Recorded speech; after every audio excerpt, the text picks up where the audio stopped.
حضرت امام ابو حنیفہ رحمۃ اللہ علیہ کے اقوال سرین: ہمسائے کے ساتھ ہمیشہ اچھے سلوک سے پیش آؤ اور انہیں کبھی تنگ مت کرو۔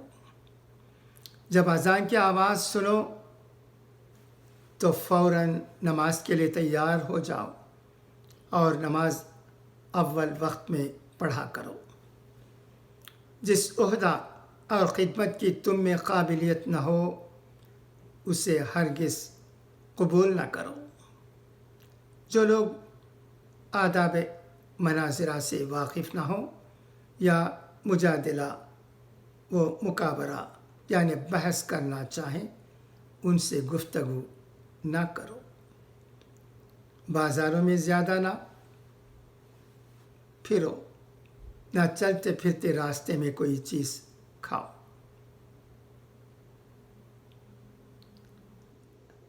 خدا حافظ، فی امان اللہ۔